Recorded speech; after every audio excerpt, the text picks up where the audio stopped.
Welcome to Red-tastic. Story 1. My husband and I are in our early 30s, and a few years ago we decided to wait to have children until we were financially stable. We got married 3 years ago and from the start agreed to save for both our future child and our retirement. Over the years, we've been putting money into separate accounts for these purposes. We recently had our first baby, and it's been an exciting but busy time. At a recent family gathering, the topic of college expenses came up. My mother-in-law, in a casual conversation, mentioned that we had already started a college fund for our baby. My sister-in-law, as well as other family members, were present, and I didn't think much of it at the time.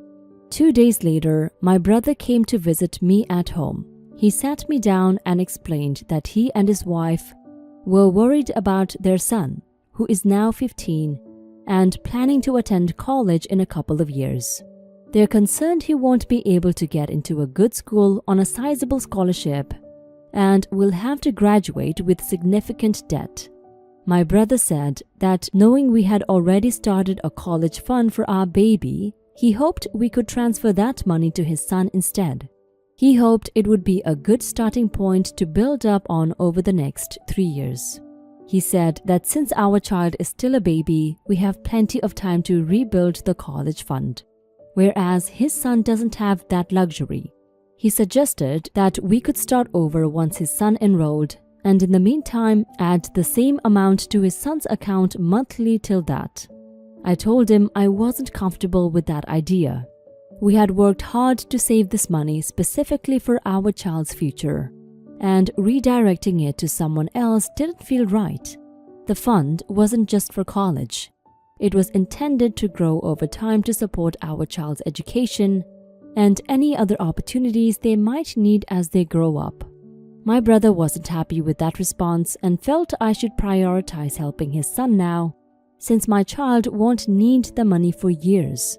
This has caused a divide in the family. My brother and some of my relatives think I'm being selfish, while my husband and in-laws support my decision and think my brother is being entitled.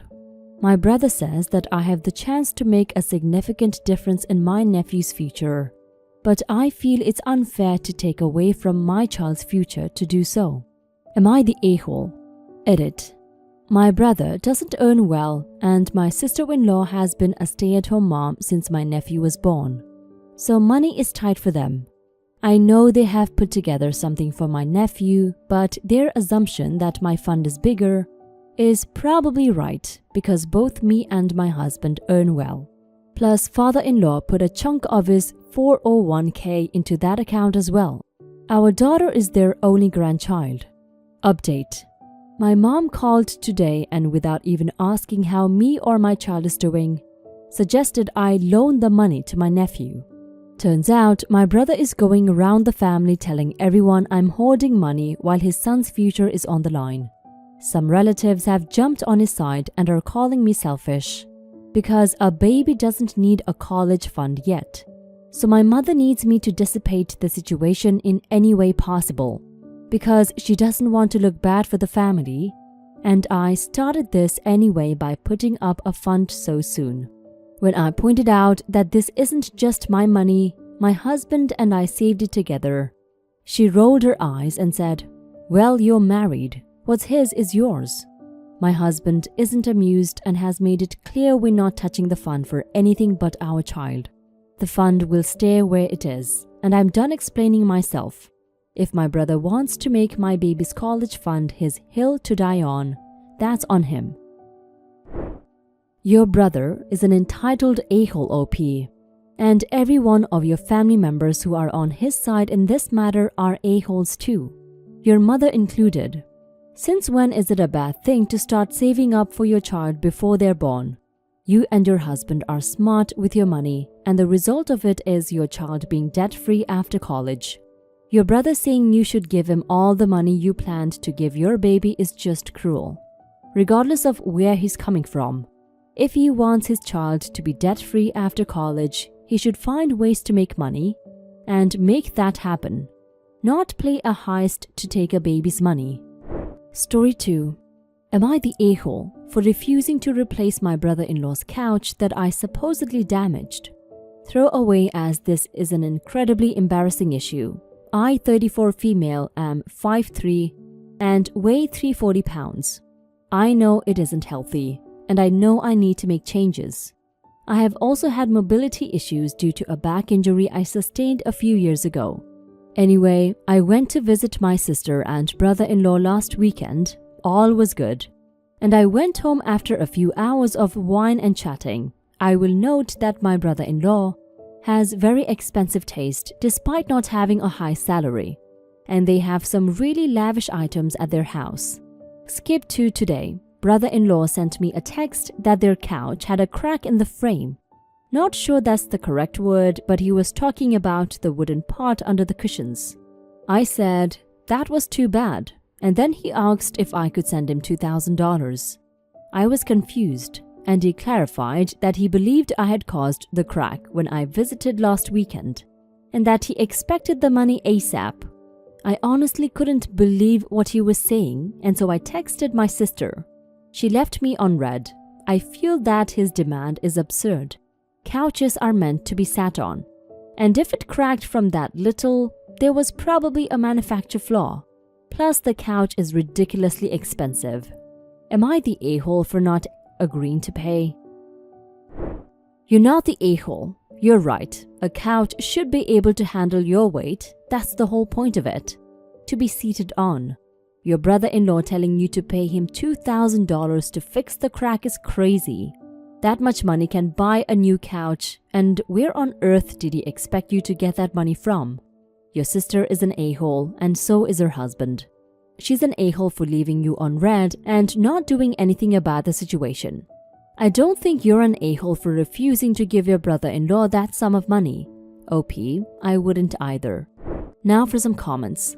Not the a-hole. Couch should be able to handle this. Someone is going to bring up weight distribution. That two people would not be in one spot. So I'm going to jump in with a counter argument. Say your brother is 200 pounds. That would be a fair-sized guy, but not unusual, and that your sister is 140. Would they cuddle up to watch a movie so their weight was in about the same place as yours was? Would they worry about the couch if she was sitting in his lap? I doubt it. Not the a-hole. Unless you really plopped or jumped on the couch, usually your weight shouldn't be enough to break it. So I think you're probably right that it wasn't your fault. The price of the couch is irrelevant here though. If you were playing with a $5,000 crystal vase and broke it, that would still be on you, no matter if you can get another vase for $5. Also, $2,000 is not that ridiculously expensive for a nice couch. Stop judging. Not the a-hole. There is no evidence that you were the cause of the crack. Brother-in-law is just jumping to conclusions that it was you. Unless he's checking the wooden part under the cushions every time before someone sits on it. He has no proof that it was you. If you were jumping up and down on it or just kept plomping down on it repeatedly to the point where a crack was heard, then you could have added to the crack breaking. But if you sat down on it normally, like other people, then that's the fault of the furniture. Story 3. Am I the a-hole for not wanting any slow songs at my wedding? So this happened about a year ago, and my husband's parents turned completely sour on me because of it. So I need to know if I was being an a-hole or not. I am an avid dancer. It is my main passion. Throughout my life, I have taken lessons in ballet, salsa, belly dancing, tango, Lindy hop, hip-hop, and capoeira. I don't like slow dancing. I like fast dancing with fast music, and that's how I wanted my wedding to be. A lot of my close friends are also dancers since I've been dancing since I was 5. And I even met my husband in my capoeira class, so he loves to dance too. So here's the story. My reception was totally poppin', everyone was having a blast. And then, all of a sudden, I heard what sounds like True Love Ways by Buddy Holly. I know this song because in my Lindy Hop classes we learned a lot of 50s music. But come on, Buddy Holly has faster songs I would have been fine with. Why did the DJ just put on his slowest, most boring song, I wondered. Well, when I approached him, he told me my husband's grandparents had requested this song. I'll admit I was pretty drunk at the time, so I basically told him no, F them. Change the song. I don't want this crap playing. I was so pumped for my reception, the liquid courage was running through me, and I wanted to keep dancing my ass off with my husband and all our friends. At first, the DJ tried to protest, but I reminded him whose day it was, and he eventually complied and changed the song. I didn't think it was a big deal since it's my wedding, after all, but apparently my husband's parents got super pissed. My mother-in-law called us, yelling that True Love Ways was the song her parents had their first dance to at their wedding, and they just wanted to have one special moment at their first grandchild's wedding. I flat out told her they have had plenty of special moments at their anniversaries to play their favorite song. They could renew their vows and have their own damn wedding and put it on replay all night for all I care. And I would deal with it without having a fit on their day. So why couldn't they do the same for me? I repeat, it was my wedding, and I wanted fast music only. Even our first song was a fast song. It was Hips Don't Lie for F's sake, because that was the first song we ever danced to as a couple. Anyway, they've slowly but surely been wearing my husband down, and now he's starting to say I need to apologize. I don't get why I need to apologize when his grandparents aren't even the ones who are upset. It's just his parents who are bitching non-stop. I'm hoping the feedback from this post will help my husband realize his parents are gaslighting him again. They are total narcissists. So what do you guys think? Was I the a-hole? Edit. Okay, so it's pretty obvious most of you think I'm an a-hole, but I would really appreciate it if you would stop calling me a bridezilla. It's such a sexist and outdated term. I would also appreciate if you stop DMing me things like, me, my, you're really self-absorbed and you suck. I also really appreciate the people who try to understand my point of view. And to answer some questions, yes, of course, my husband and I agreed we only wanted fast music at the wedding, which is why he was originally on my side, until his parents bullied him into submission like they always do. As for who paid for the wedding, our families split the costs, but no one else who contributed felt entitled to request a song off the playlist. So I don't know why that should matter, but there you go. I doubt this will change any of your minds though, so whatever. I'm going to bed now, hope you all sleep well. Now for some comments. You're calling them total narcissists, but you couldn't give up literally 3 minutes for one song at your reception for two old people? This and your entire attitude in your post speaks to a much larger issue. You'll get a bunch of people saying you're fine because it's your wedding, but it's your husband's wedding too. And you managed to offend his family over a song. It wouldn't have hurt in any way to let it go for a few minutes. Literally the entire rest of the day was all about you. You're the a-hole. You're the a-hole. Almost everyone sucks here because they're certainly overreacting, but you are such a spoiled brat that I can't even blame them for it. Your husband's grandparents wanted one song and requested it.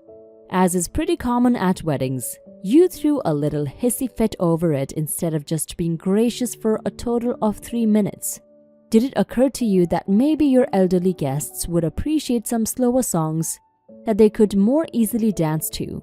But no, your attitude was just F grandma, it's my special day. You're the a-hole. Your wedding reception is supposed to be enjoyable for all of your guests. Otherwise, why bother inviting them? I'm sure you and your dancer friends had a great time, while everyone else sat there wondering why there wasn't a good mix of music. This is Event Planning 101. Make sure the guests are having a good time. The wedding is your moment and the reception is the celebration with family and friends, as well as the thank you for people attending. And to say no F them about your husband's grandparents, someone is a narcissist here, and it doesn't seem like it's the parents or grandparents.